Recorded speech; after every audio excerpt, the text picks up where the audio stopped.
ये कहानी हमारे बिल्कुल बगल में रहने वाली मीना आंटी की है। मीना आंटी जब हमारे बगल वाले फ्लैट में आई थी, तब वह और उनका छोटा बेटा रितेश बहुत छोटा था। रितेश के पापा का देहांत बचपन में ही हो गया था। एक्चुअली में मीना आंटी बैंक में जॉब करती थी। उनका पोस्टिंग हमारे शहर बरेली में हुआ। वह पंजाब नेशनल बैंक में जॉब करती थी। बहुत मेहनत करके अपने बेटे रितेश को सॉफ्टवेयर इंजीनियर बनाया। इंजीनियर बनते ही मीना आंटी मिठाई का डिब्बा लेकर हमारे घर में आई कि हमारा बेटा सॉफ्टवेयर इंजीनियर बन गया है।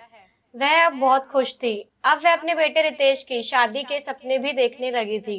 उन्होंने तो अपने कई रिश्तेदारों से रितेश की शादी के लिए खबर भी भिजवा दिए। लेकिन अचानक से ही कुछ दिनों बाद रितेश एक लड़की को साथ दिल्ली से वापस बरेली आया। कुछ दिनों बाद पता चला कि वह लड़की असल में रितेश की वाइफ है। रितेश ने दिल्ली में लव मैरिज कर लिया था। मीना आंटी के सारे सपने चूर चूर हो चुके थे। कुछ दिनों बाद रितेश अपनी वाइफ संजना को छोड़ दिल्ली चला गया। कुछ दिनों बाद से ही रितेश के घर में सास बहू में लड़ाई होना शुरू हो गया, क्योंकि रीना आंटी को संजना बिल्कुल भी पसंद नहीं थी। और पसंद हो भी तो कैसे, क्योंकि जो सपने मीना आंटी ने रितेश के लिए देखे थे, ऐसे अपने बेटे की शादी करूंगी, शादी में खूब नाचूंगी, सारे मेहमानों को बुलाऊंगी, ये सारे सपने पल भर में टूट चुके थे। सास बहू में लड़ाई होने का एक कारण यह भी था कि संजना घर का कोई काम नहीं करती थी। सारा दिन फोन पर लगी रहती थी और दिन भर टीवी देखती रहती थी। उनकी आपसी लड़ाई से मोहल्ले वाले भी तंग हो चुके थे। इतना सास बहू में लड़ाई होती रहती थी। धीरे धीरे रितेश के शादी को 5 साल से ज्यादा हो गया था, लेकिन अभी भी संजना माँ नहीं बन पाई थी। इस बात को लेकर रितेश से संजना लड़ाई करना शुरू कर दिया।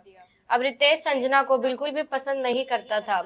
शादी के बाद रितेश संजना को कभी भी दिल्ली वापस नहीं ले आया।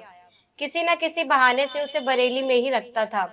कहता था कि माँ अकेली है, माँ की सेवा करो। पिछले 1 साल से तो रितेश वापस घर भी नहीं आया था। धीरे धीरे रितेश का भी प्रमोशन होकर इंजीनियर से प्रोजेक्ट मैनेजर बन चुका था और उसकी पर्सनल असिस्टेंट आलिया से लव अफेयर की खबरें कंपनी में आम हो चुकी थी। वे दोनों एक दूसरे से बेहद प्यार करने लगे थे। रितेश कभी भी आलिया को यह नहीं बताया कि पहले भी एक शादी हो चुकी है, लेकिन शादी से पहले रितेश में आलिया को सच बता दिया था। लेकिन आलिया को इस बात से कोई एतराज नहीं था। रितेश और आलिया नई दिल्ली में शादी कर लिया और शादी करके दोबारा वापस बरेली पहुंचे। वापस बरेली पहुंचते ही रितेश की माँ ने पूछा, ये कौन है लड़की? रितेश ने बोला, ये आलिया है, तुम्हारी बहू। अब वह पेड़ फल दे नहीं सकता। अपनी पहली पत्नी को ताने मारते हुए रितेश तो क्या करे, दूसरा पौधा तो लगाना ही पड़ेगा।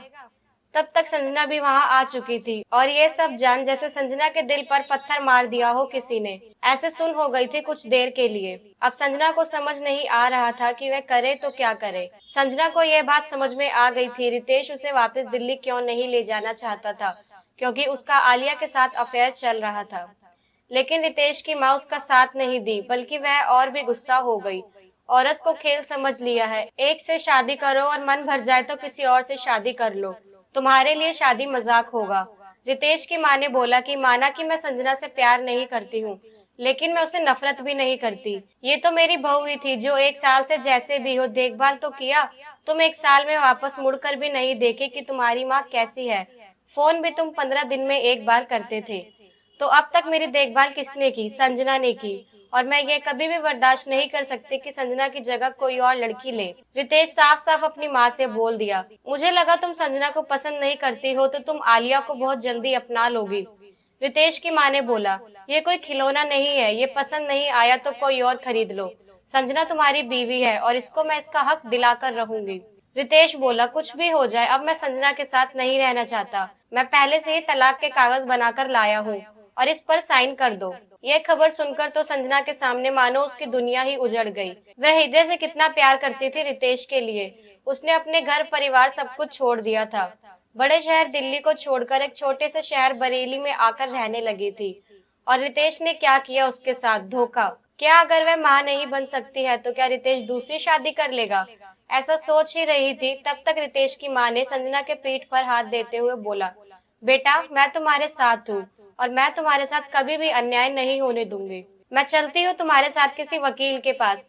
लेकिन अब संजना समझ चुकी थी कि रितेश का प्यार उसके लिए मर चुका था। उसने बोली, माँ जब रितेश मुझे प्यार ही नहीं करता है तो मैं उसके साथ रहते भी क्या कर लूंगी। जबरदस्ती की जिंदगी जीने से ना वह खुश रह पाएगा, ना मैं खुद खुश रह पाऊंगी।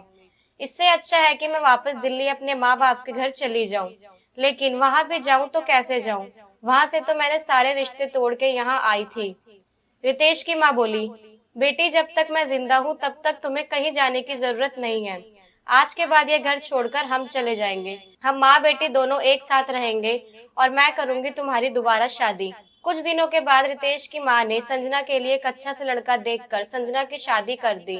मोहल्ले वालों ने भी शादी की दूर दूर तक वाहवाही किया, क्योंकि एक सास ने बहू का पहला ऐसे शादी किया था। अब रितेश की माँ का रिश्ता सास बहू से माँ बेटी का हो गया था और संजना अक्सर अपने मायके रितेश की माँ से मिलने आया करती थी और अपनी जिंदगी खुशी खुशी बिताने लगी थी। कुछ दिनों बाद संजना माँ भी बन गई थी। ये खबर सुन रितेश की माँ ने पूरे मोहल्ले में लड्डू बंटवाया था, जैसे उनकी बेटी का ही लड़का हुआ हो।